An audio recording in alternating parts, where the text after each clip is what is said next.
A conversa fiada, que nós vamos ouvir agora, inclusive desta agora com a participação ativa do governo, é essa de que as Forças Armadas são garantidoras da democracia e que elas são uma glória para o Brasil. Importante dizer, nós conversamos aqui bastante, temos conversado sobre a questão das Forças Armadas, vamos conversar com o Genil daqui a pouco. As Forças Armadas brasileiras são uma força genocida neste país. Vamos lembrar quem é o patrono das Forças Armadas, quem é o herói das Forças Armadas? Duque de Caxias. Ainda antes das Forças Armadas republicanas. Duque de Caxias, você conhece Duque de Caxias, Rebeca? Conheço a história, conheço sim. Vocês conhecem Duque de Caxias? Uhum. Pois bem, Duque de Caxias, ele foi um dos grandes genocidas da história do país. Vocês estão vendo ali no alto à esquerda? Aquela foi uma das primeiras ações de Duque de Caxias, antes de ser ainda o Duque de Caxias, em 1838, ele foi o líder da repressão ao movimento popular chamado Balaiada, lá no Maranhão. Balaiada porque as pessoas do povo usavam balaios, era super tradicional o uso de balaios para transportar mercadorias. 10 mil mortos em 1868. 1839, desculpa, perdão. Aí passaram-se alguns anos, 1844, vocês estão vendo essa imagem à direita, ele foi o líder do massacre dos Porongos. Ele foi o líder do massacre dos Porongos. Em 1844, foi o grande massacre da chamada Revolta Farroupilha. Havia um corpo chamado Lanceiros Negros, que lutava na Revolta Farroupilha, do qual os gaúchos democratas se orgulham até hoje, 1.700 lanceiros negros Caxias mandou massacrar. Estima-se que 50% deles tenham sido assassinados por ordem e sob o comando de Caxias. Vai vendo, esse é o patrono, o herói do Exército Brasileiro. Aí vocês estão vendo, abaixo, eu separei só 3 casos, tá, de Caxias. Apenas 3 casos, que é o genocídio do povo paraguaio. Os Caxias assumiu em 1868 o comando da guerra contra o Paraguai. É uma das vergonhas da história brasileira. A Guerra do Paraguai deveria estar para o Brasil o que a experiência nazista esteve para a Alemanha. E os nazistas se envergonham da Alemanha.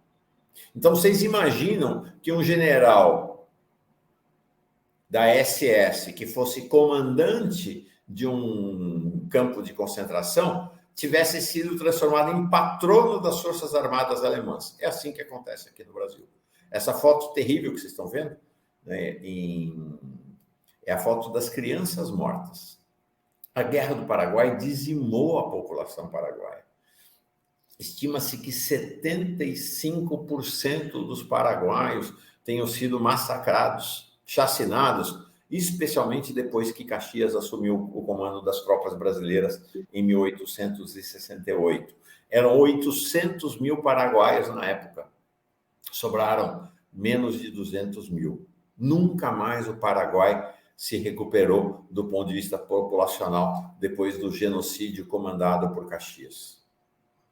Caxias, inclusive, comandou um episódio que... Você sabe que o Dia das Crianças no Paraguai, o Dia dos Niños no Paraguai, é em 13 de agosto, 16 de agosto. Não é como aqui no Brasil, dia 16 de agosto.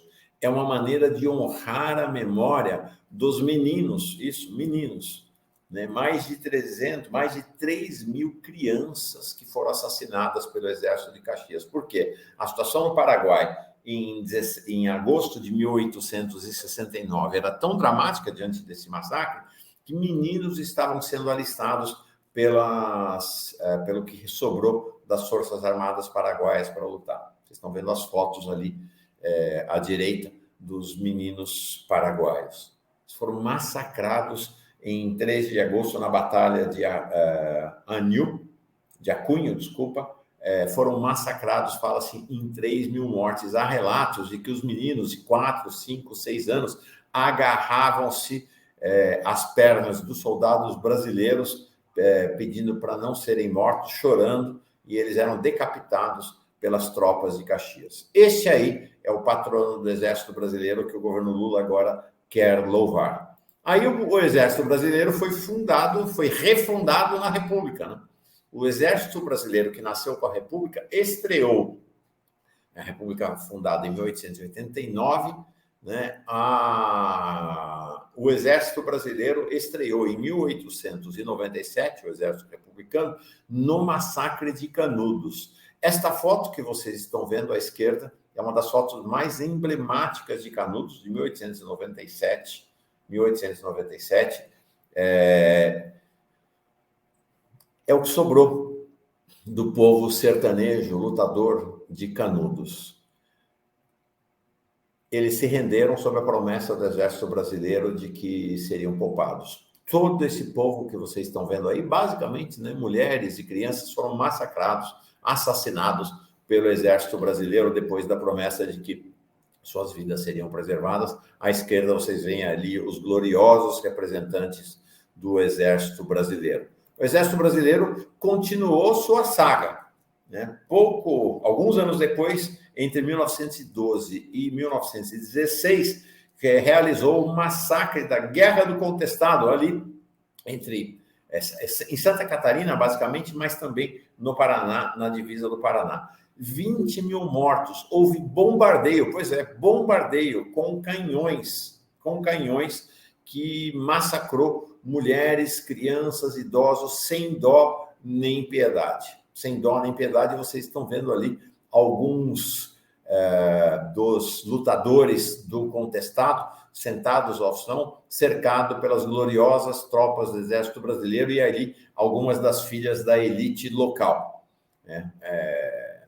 20 mil mortos, até bombardeio contra crianças, mulheres e idosos. Está aí a glória do Exército Brasileiro. Não parou aí, não. Não parou aí, não. Em 1937, o Exército Brasileiro foi responsável pelo massacre do Caldeirão de Santa Cruz, lá no Ceará. Santa Cruz era uma fazenda que havia sido abandonada, tipo as fazendas improdutivas atualmente, e com o apoio do Padre Cícero, por volta de 1932, 33, ela foi ocupada pelos sertanejos, pelos sem-terra da época, e transformada numa experiência comunista, uma experiência de propriedade coletiva, partilha dos bens, não incomodava ninguém, como Canudos, não incomodava ninguém. Uma boa, vivendo numa boa ali, mas para o exército, a serviço das classes dominantes brasileiras, era inadmissível a presença deles. Padre Cícero morreu em 1934, e aí eles ficaram sem esta defesa. Em 1937, houve o massacre do Caldeirão de Santa Cruz, mais de 1.000 mortos. Não para, né? Não para. Vamos saltar para a ditadura militar. Aqui uma foto recente dos Waimiri Atroari.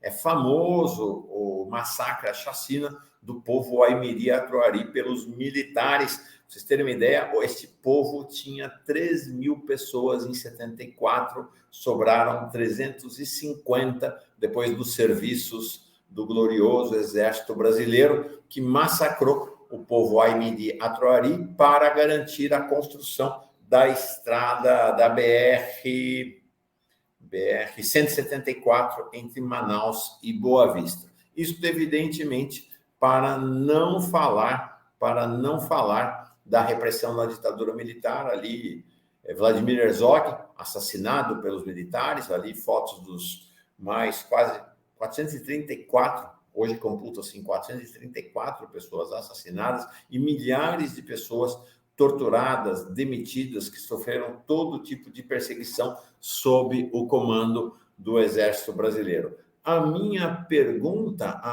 questão é a seguinte: faz algum sentido de fato, o governo Lula, o governo democrático do Brasil, realizar um 7 de setembro que vai louvar o caráter democrático, as glórias do Exército Brasileiro? Não entendo. Não entendo. Verdadeiramente não entendo. Tá aí o valente Exército Brasileiro. Aí, Rebeca, o Exército Brasileiro, e aí o pessoal que quer louvar o Exército Brasileiro fala, não, mas tem a FEB, as Forças Expedicionárias Brasileiras, que lutaram na Segunda Guerra Mundial, os pracinhas, né? Os pracinhas que lutaram na Segunda Guerra Mundial. Aí, foto dos pracinhas.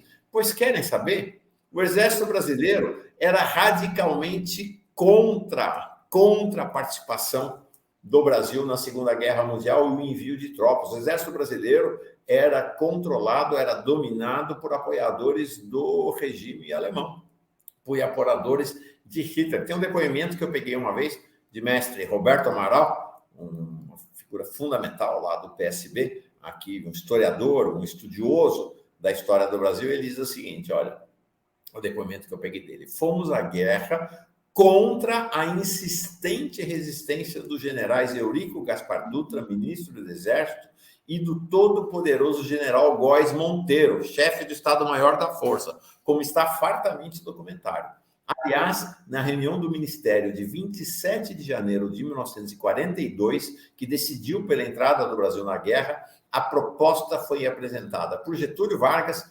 contra o parecer do ministro da Guerra. Então, isso que eles relatam como uma grande glória do Exército Brasileiro, o Exército foi forçado para combater contra os nazistas na Alemanha. É verdadeiramente chocante. E aí vai ter homenagens de toda sorte a esse Exército Brasileiro no 7 de setembro. Uma tristeza, né, Mauro? Muito obrigada. Nossa, obrigada mesmo por essa aula que você trouxe aqui para a gente de história. Fábio Potter dizendo aí, né, assim como outras pessoas, essa é a história do Brasil que a gente precisa contar, né? Essa é a disputa de narrativa que a gente precisa trazer para as nossas crianças, para as nossas futuras gerações.